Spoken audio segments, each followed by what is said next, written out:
I think this fits very aptly into the lifestyle that I have followed for as long as I've been, whether I've been a model or an actress.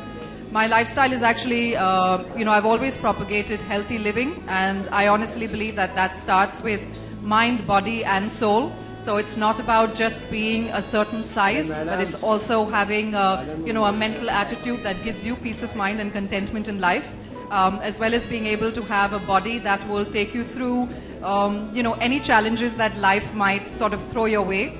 So I've always find that there are very many different products across the globe available that suit different sort of age groups. But oil, edible oil, is something that we all utilize in every single day of our lives, and mostly in pretty much most of the food that we eat. So your body is your temple, and what you put into it is the fuel that you burn for the rest of the day that actually goes through.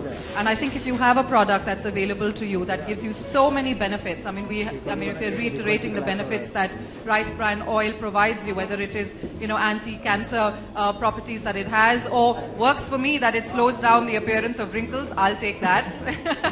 But it's good for your heart. It's good cholesterol, and I think these are things that we all want to incorporate into our life. So if you're getting the world's healthiest oil that is available to you, it's not just about you, it's also about the health of your family. And most of the women do all the cooking. I'm not disregarding the men in the room who do some cooking as well, but most of the time it's the women in the household who do the cooking.